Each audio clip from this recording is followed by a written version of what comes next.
So the prosecution is expected to rest its case today, and I know that an expert psychologist was called to the stand on Friday, and I guess if they're cross-examined today, what could happen and what stood out the most for you for Friday?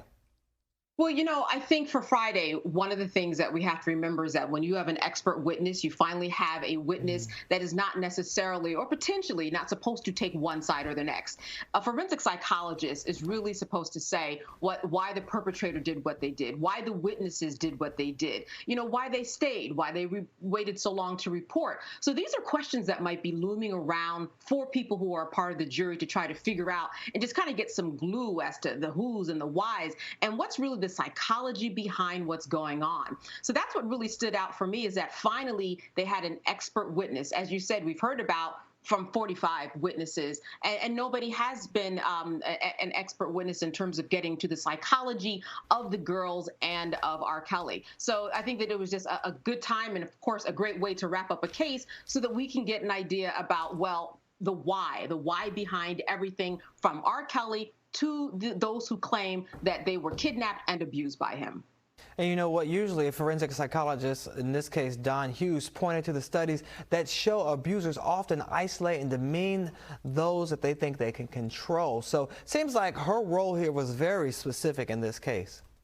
Very specific, and it's very specific in terms of the timing that you want this last expert witness to come in and validate everything that you have said. You want the jury to leave from the prosecution side and feel like, you know what, this is a done deal. It's a wrap. I understand everything that's going on. Not only do I have witnesses, but I have a professional, someone who's been in their job for decades, studying research studies, validation, providing credibility that may not be so iffy. It leaves us from this he said, she said realm, just like some of the other experts that we've seen on the trial. But now, as I said, we're getting into the minds of everybody to figure out, well, why did they do what they do? So the prosecution, just in terms of wrapping up their case, this is a solid way for prosecution on any case to finally say, it's done. We've done what we need to do. And here's an expert who also believes in our case. Well, since this expert, she's citing studies and facts and things about this case that are not partial to any side. What can the defense do to tear that apart, to pick that apart, to say it's not, I don't know, against their client?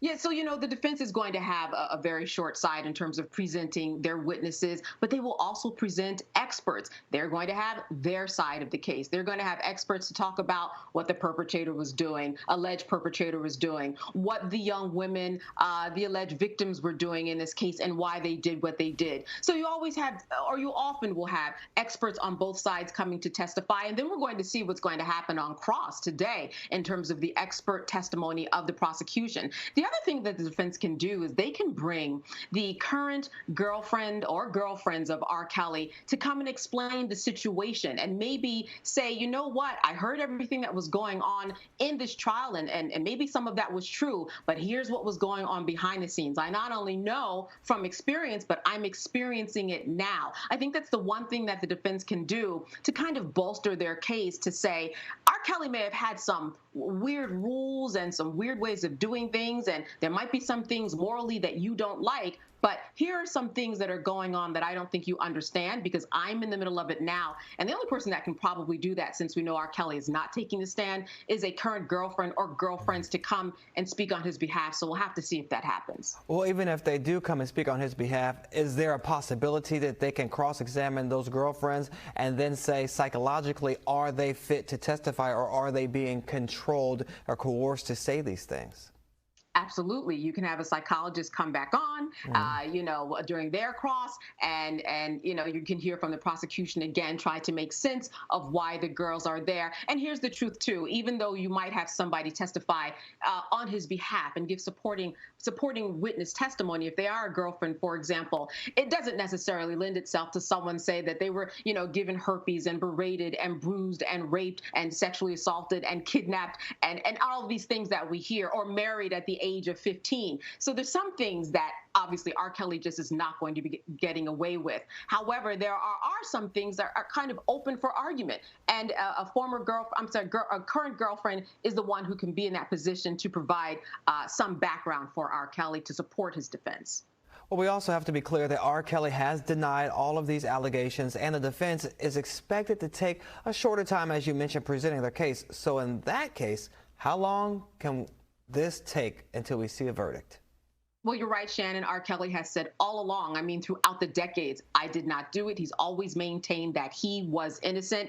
I would expect that we're going to hear from witnesses from the next few days. We might even get a verdict on Friday. However, judges normally like to give the jury a rest sometimes, and maybe they might do that on Friday and have them come back and reconvene and kind of go right from a fresh start of the day to start their deliberations. But my latest would be Monday for a verdict, but it might possibly be Friday.